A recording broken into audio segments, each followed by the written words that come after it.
एक बार की बात है, एक सेठ बस से उतरे। उनके पास कुछ सामान था। आसपास नज़र दौड़ाई तो उन्हें एक मजदूर दिखाई दिया।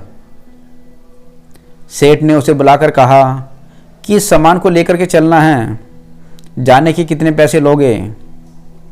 मजदूर बोला, आपकी जो मर्जी हो वो दे देना, लेकिन मेरी एक शर्त है कि जब मैं आपका सामान लेकर चलूं तो रास्ते में या तो आप मेरी सुनना या अपनी सुनाना।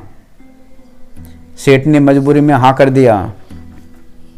सेठ का मकान लगभग 500 मीटर की दूरी पर था।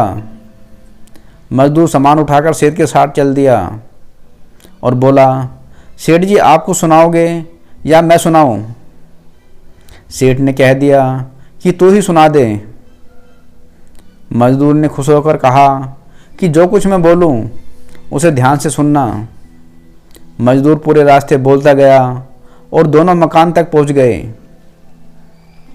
मजदूर ने बरामदे में सामान रख दिया। सेठ ने जो पैसे दिए ले लिए और सेठ से बोला, सेठ जी मेरी बात आपने ध्यान से सुनी या नहीं?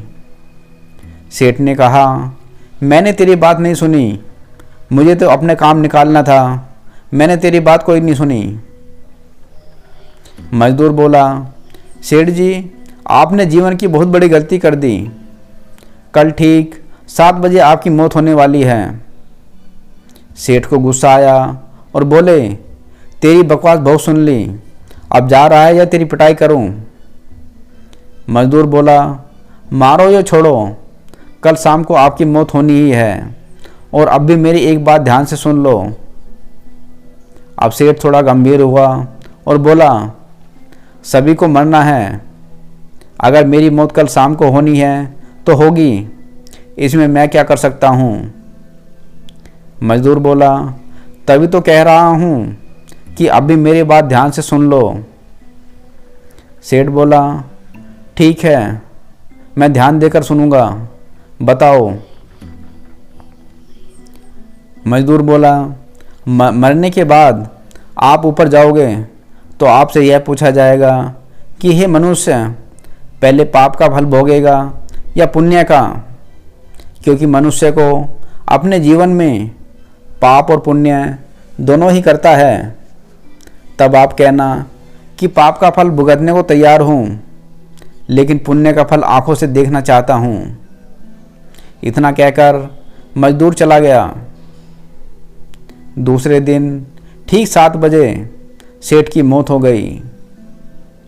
सेठ ऊपर पहुंचा तो यमराज ने प्रश्न किया कि पहले पाप का फल भोगना चाहता है कि पुण्य का? सेठ ने मजदूर के बताए अनुसार कहा, पाप का फल भुगतने के लिए तैयार हूँ, लेकिन जो भी जीवन में मैंने पुण्य किया है उसका फल आंखों से देखना चाहता हूँ।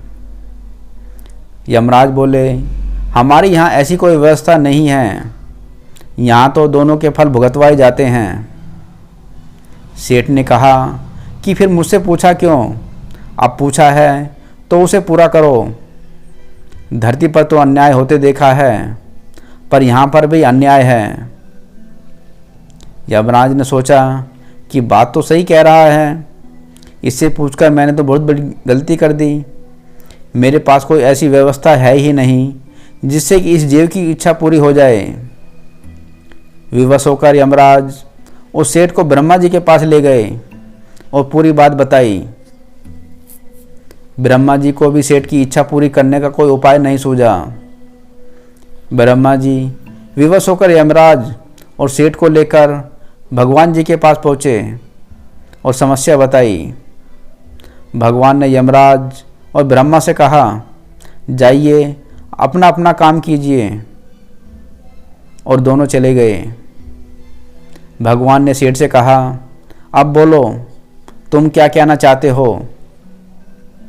सेठ बोला, भगवान मैं तो शुरू से एक ही बात कह रहा हूँ कि पाप का फल भुगतने को तैयार हूँ, लेकिन पुण्य का फल आंखों से देखना चाहता हूँ। भगवान बोले, धन्य है वह तेरा सद्गुरु जिसने तेरे अंतिम समय में तेरा कल्याण कर दिया।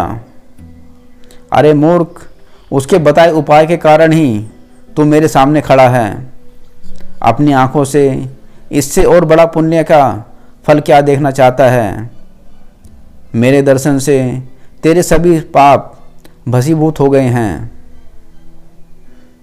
दोस्तों, इसलिए बचपन में हमें सिखाया जाता है कि बड़ों की बात ध्यान से सुनो, पता नहीं कौन सी बात जीवन में कब काम आ जाए। धन्यवाद दोस्तों। इसी तरह की और वीडियो देखने के लिए लाइक और सब्सक्राइब करें।